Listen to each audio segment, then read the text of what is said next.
അപ്പോൾ ആ സമയത്ത് മീനത്തി താലികെട്ട് കഴിഞ്ഞിട്ട് നക്ഷത്ര ആ പടം ചെയ്യാന്നുള്ള സംഭവം വന്നപ്പോഴാണ് പെട്ടെന്ന് അവർ പിന്നെ അത് ചാക്കോച്ചനാണ് ആ വേഷം ചെയ്തതല്ല.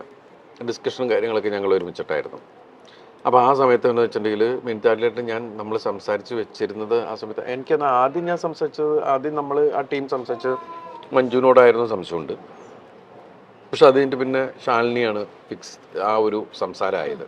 പക്ഷെ അപ്പോഴേക്കും പിന്നെ നിറമൊക്കെ കഴിഞ്ഞ് നിൽക്കല്ലേ, അപ്പോൾ പിന്നെ ആ കോമ്പിനേഷനിലേക്ക് ഇതായിട്ട് പിന്നെ അവരങ്ങോട്ട് പോയി. പിന്നെ ഞാൻ വെച്ചാൽ ഈ പുഴയും കിടന്നിൻ്റെ പ്രൊഡ്യൂസേഴ്സ് ആയിരുന്നു തോന്നുന്നു ഈ പടം. നക്ഷത്രത്താരാട്ടല്ലേ ആ പടം തിലകൻ ചേട്ടന്. ആ അപ്പോൾ അത് കഴിഞ്ഞിട്ട് കാരണം എൻ്റെ അടുത്ത് അതിൻ്റെ ആ ത്രെഡ് ആദ്യം എന്ന് പറയുന്നത് മീശമാധവൻ്റെ പ്രൊഡ്യൂസറായ സുധീഷാണ്. നമ്മൾ മക്കളെയൊക്കെ അല്ലേ ദത്തെടുക്കുക, അച്ഛനമ്മേനെ ദത്തെടുക്കുന്ന ഒന്ന് ആലോചിച്ച് നോക്കിയേ എന്ന് പറഞ്ഞാൽ പിന്നെ അപ്പോഴേക്കും പിന്നെ അതിനെ ബേസ് ചെയ്ത് വേറെ ആൾ കഥ പറയുമ്പോൾ ഇത് ഇങ്ങനെ തോട്ട് വന്നതാണ് എന്ന് പറഞ്ഞാൽ പിന്നെ ഭയങ്കര ചർച്ചയും കാര്യങ്ങളൊക്കെ ഉണ്ടാക്കിയതാണ്. അപ്പോൾ ശരിക്കും അന്ന് നമുക്ക് പിന്നെ ഹീറോയിൻ ഇല്ലാണ്ടായിപ്പോയി.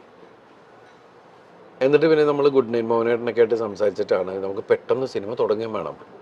അങ്ങനെയാണ് സുലേഖ എന്ന് പറഞ്ഞ കുട്ടിയാണെന്നാണ് അതിൽ അഭിനയിച്ചത് ആ കുട്ടി വരുന്നത്. അപ്പോൾ കുട്ടി മലയാളിയല്ല, അപ്പോൾ ഈ ലാംഗ്വേജ് പ്രോബ്ലം നാച്ചുറൽ ഉണ്ടാവും. അപ്പോൾ അതാണ് അതിനകത്ത് ഒരു പുതിയൊരു ഹീറോയും വന്നത്. കാരണം ഇപ്പം നമ്മുടെ ബാന്ദ്രയിൽ പോലും തമന്നയായിട്ടാണ് ദിലീപേട്ടൻ കോമ്പിനേഷൻ ചെയ്തത്. അപ്പോൾ ഇതിൻ്റെ ഇടയിൽ ഈ മലയാളം അറിയാത്ത നടിമാര് വരുമ്പോൾ ചില ഇവർക്ക് എത്രയൊക്കെ പറഞ്ഞാലും നമ്മുടെ ഒരു ഉച്ചാരണം കിട്ടാൻ ഇച്ചിരി ബുദ്ധിമുട്ടാണ്. പക്ഷെ അതിപ്പോ പ്രശ്നമില്ല, കാരണം എല്ലാം ഈ ഡബിങ്ങും കാര്യങ്ങളൊക്കെ ഉള്ളതുകൊണ്ട് ലിപ്സിംഗ് കറക്റ്റ് ആവുക എന്നുള്ളതാണ്. അവനൊക്കെ കറക്റ്റായിട്ട് എഴുതി പഠിച്ച് കറക്റ്റ് ലിപ്പാണ് അവര്. ആണല്ലേ? ലൈവിൽ അങ്ങനെ ഞെട്ടിച്ചൊരു ആർട്ടിസ്റ്റ് ആരായിരിക്കും അന്യഭാഷാ നടിമാരില്?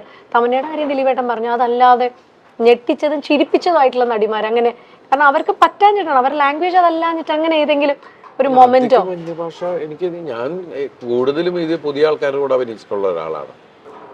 അന്യഭാഷ നടികൾ വളരെ കുറവല്ലേ? പിന്നെ പണ്ട് മോഹിനിയൊക്കെ ആയിരുന്നു. മോഹിനിയൊക്കെ പിന്നെ കറക്റ്റായിട്ട് മലയാളം പറയുന്ന പോലെ, മലയാളം അധികം പറയൂല്ലെങ്കിലും ഒപ്പിക്കാനുള്ള ശ്രമങ്ങൾ ഉണ്ടായിരുന്നു അവരെല്ലാവരും. അതാണ് കാര്യം. ഞങ്ങൾ ഈ കഴിഞ്ഞിടയ്ക്ക് സലീമേട്ടൻ്റെ ഒരു ഇന്റർവ്യൂ ചെയ്തിട്ടുണ്ടായിരുന്നു. അപ്പം ഞാനൊരു ചോദ്യം ചോദിച്ചു, ഇത്രയും നായികമാരെ കണ്ടില്ലേ, ഏറ്റവും ഭംഗിയുള്ള നായിക ആരാണെന്ന് ചോദിച്ചു. ഞാനിങ്ങനെ മനസ്സിൽ, കാരണം കൊണിഷ്ടൊക്കെ അല്ലേ പറയത്തുള്ളൂ, ഒന്നും ആലോചിക്കാതെ എന്നോട് പറഞ്ഞു കാവ്യ മാധവൻ. ഞാൻ പറഞ്ഞു കാവ്യ ചേച്ചി ആണ്, ഞാൻ കണ്ടതിൽ ഏറ്റവും സുന്ദരിയായ നടി കാവ്യാണ്. ഇത്രയും പറഞ്ഞതങ്ങ് നിർത്തി. അപ്പോൾ ഞങ്ങളെല്ലാവരും കാവ്യേച്ചിയുടെ ഭയങ്കര കട്ട ഫാൻസാണ്. ഇനി കാവ്യേച്ചിയുടെ ഒരു സിനിമ, ദിലീപേട്ടനുമായിട്ടൊരു സിനിമ നമുക്ക് ഉടനെ കാണാൻ പറ്റുമോ? എന്തെങ്കിലും അതുപോലത്തെ കഥാപാത്രങ്ങളൊക്കെ വന്നാൽ നമുക്ക് അറിഞ്ഞുകൂടാ. ഇപ്പൊ ആള് മഹാലക്ഷ്മിയുടെ പുറകെ ആണ്, അതിനൊരു രൂപത്തിലേക്ക് എടുക്കാനാന്ന് തോന്നുന്നു.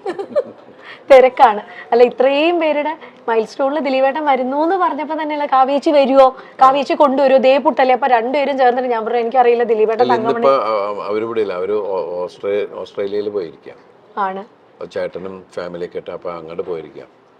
ഒരു ചെറിയ ആഗ്രഹം എല്ലാരും പറഞ്ഞാണ്, ഫോൺ വഴിയെങ്കിലും ഒന്ന് നമുക്കൊരു സ്വരം കേൾക്കാനെങ്കിലും പറ്റുമോ, ദിലീപേട്ടൻ കംഫർട്ടബിൾ ആണെങ്കിൽ ചേച്ചിക്ക് ഒരു ഹൈ പറയാൻ ഞങ്ങൾക്ക് പറ്റുമോ എന്നുള്ളതാണ് പലരും ചോദിച്ചൊരു ചോദ്യം. ചേച്ചിനെ കാണാൻ ഞങ്ങൾക്ക് കിട്ടുന്നില്ല എന്നുള്ള വലിയ വിഷമമാണ്. ഇപ്പൊ ഞാൻ ഈ സമയത്ത് ഇപ്പൊ അവിടെ സമയം 1 മണിയായിട്ടുണ്ടാവും.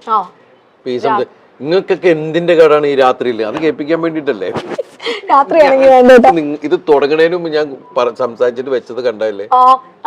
ഞാൻ മീനാക്ഷിയാന്ന് കരുതി ദിലീപേട്ടൻ. മീനാക്ഷിയോടും പറഞ്ഞു, കാവ്യോടും. അയ്യോ സത്യം കേട്ടോ, കാരണം തുടങ്ങുന്നതിന് മുമ്പ് ദിലീപേട്ടൻ ഞാൻ അച്ഛൻ കേറാണ്, ഫോണ് അപ്പുറത്ത് കൊടുത്തേക്കാണ്, എന്തെങ്കിലും ഉണ്ടെങ്കിൽ അങ്ങോട്ട് വിളിച്ചാൽ മതി. അപ്പൊ ഞാൻ ഈ തിരക്കിനിടയിലും അത് ഭയങ്കരമായിട്ട്.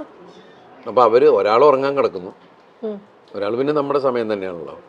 നല്ലൊരു ഹൈ പറയാൻ ചേച്ചി പിന്നീട് ഒരു അവസരത്തിലാവാം, നമുക്ക് ഇരുന്ന് തന്നെ സംസാരിക്കാം. അങ്ങനെ ചിന്തിക്കാം, അങ്ങനെ തന്നെ ചിന്തിക്കാം. ഒന്ന് ഉറങ്ങുന്ന ആൾക്കാരെ വിളിച്ചിട്ട് വെറുതെ നിങ്ങളത് സ്പീക്കറിടുകയും ചെയ്യും, വെറുതെ എന്തിന്? അല്ല, ഈ പറഞ്ഞ പോലെ ചേച്ചിയെ കൊണ്ടൊരു ദിവസം ഞങ്ങക്ക് ചേച്ചിയും ദിലീപേട്ടനെയും കൂടെ ഒന്ന്. നിങ്ങൾക്ക് ഇപ്പൊ കടയിൽ കയറിയാ പോരെ, വീട്ടിൽ കയറണം. എന്നെ തല്ലുള്ളിക്ക് കേട്ടോ ഇന്ന്. മീനാക്ഷിയുടെ വിശേഷങ്ങൾ ചോദിക്കുമ്പോൾ ദിലീപേട്ടൻ ഹൗസ് സർജൻസി ആണ്, ഏതാണ് സ്പെഷ്യലൈസ് ചെയ്യുന്നതെന്ന് എടുത്തോ ദിലീപേട്ട?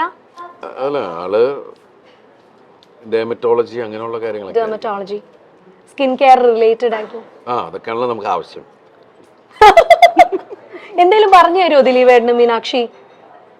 അല്ല അവള് പഠിച്ചോണ്ടിരിക്കല്ലേ, അവള് കൂടുതൽ അതിനെ കുറിച്ച് അല്ല പഠിക്കട്ടെ. ഇത് പറയോ ദിലീപ് അച്ഛാ ഇങ്ങനെയാണ് ഫുഡ്, ഇത് കഴിക്കണം അത് കഴിക്കാൻ പാടില്ല അങ്ങനെ അല്ല അങ്ങനെയൊന്നും പറയാറുണ്ട്. ഒന്നുമില്ല. ഞാനാണ് അവളോട് നീ മര്യാദയ്ക്ക് ഭക്ഷണം കഴിക്കണം, നീ വെള്ളം കുടിക്കണം.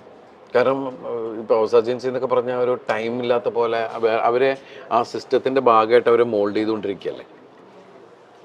ആണ്. ഇവിടെ ഇങ്ങനെ ഒരു കുഴപ്പമുണ്ട് കേട്ടോ, എടുത്തോണ്ട് കുടിച്ചുള്ളിക്ക് എടുത്തോണ്ട് പോകും. വേഗം കുടിച്ചോ.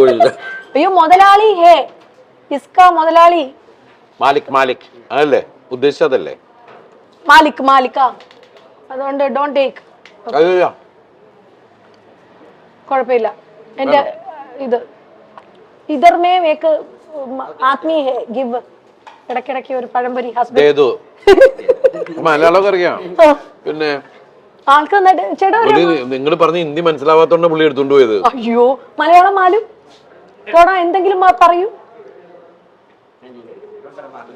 ഞാൻ ഇത് കൊണ്ടുപോയി വെച്ചിട്ട് വരാന്ന് വന്ന് ഇവിടെ ഇരുന്ന് കാര്യങ്ങളാവട്ടെ. ഇനി ആണല്ലേ ഞാൻ അവസാനം ഇങ്ങനെ ഇരിക്കേണ്ടി വരും എല്ലാം കേട്ട്. അല്ല ഇവിടെ അന്നൊരു നല്ലൊരാളാണ്, ചോറ് വേണം ചപ്പാത്തി വേണം കറക്റ്റ് ആയിട്ട് എന്നോട് ചോദിച്ചു ഇവിടെ വരുമ്പോ.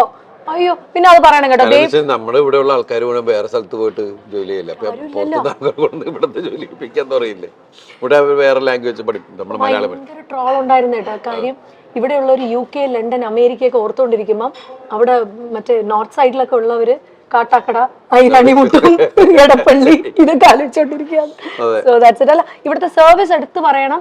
ഏറ്റവും കൂടുതൽ എനിക്ക് തോന്നുന്നു പപ്പടം ആയാലും സുലൈമാനി ആയാലും ഇങ്ങനെ റീഫിൽ ചെയ്തുകൊണ്ടേയിരിക്കും. ദിലീപേട്ടന്റെ പടമൊക്കെ കാണുന്ന പോലെ നമുക്കിങ്ങനെ മനസ്സ് നിറഞ്ഞായിരിക്കും നമ്മൾ ഇവിടെ വന്നിരുന്ന് കഴിക്കുന്നത്.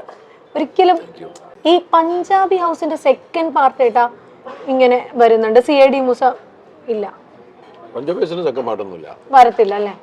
ഇനി CID മൂസയുടെ രണ്ടാം ഭാഗത്തെ പറ്റി ദിലീപേട്ടൻ എന്ന് പറഞ്ഞു. അതും ഈ പറഞ്ഞ അത് നമ്മളൊരു പ്രോസസ്സിൽ നമ്മളത് നമ്മുടെ ആഗ്രഹമാണ് ചെയ്യണമെന്ന്. കാരണം നമ്മളും ഈ പറയുന്ന പോലെ പിള്ളേരുടെ സ്വഭാവവും ഒക്കെ ഉള്ള ആൾക്കാരായതുകൊണ്ട് നമുക്കും ചിരിക്കാനും പിന്നെ ഒരുപാട് ആൾക്കാർ അത് ആവശ്യപ്പെടുന്നുണ്ട്. അപ്പം അതുകൊണ്ട് ഞാൻ അതിൻ്റെ റൈറ്റേഴ്സിനോട് നിങ്ങൾ അതൊന്ന് പെട്ടെന്ന് ശരിയാക്കി തന്നാ പറഞ്ഞിരിക്കുന്നത്. അല്ല ഞങ്ങളും ദിലീപേട്ടൻ അങ്ങനത്തെ ചിത്രം കാണാൻ വെയിറ്റിംഗ് ആണ്. കാരണം CID മൂസക്ക് എന്തും ചെയ്യാനുള്ള ലൈസൻസ് ഉണ്ട്. അപ്പം അത് ഒരു നമ്മൾ ടേസ്റ്റ് ദ ബ്ലെൻഡർ എന്നാണല്ലോ നമ്മൾ അതിൻ്റെ ടാഗ് ലൈൻ അതായിരുന്നു, ടേസ്റ്റ് ദ ബ്ലെൻഡറാണ് മൊത്തം.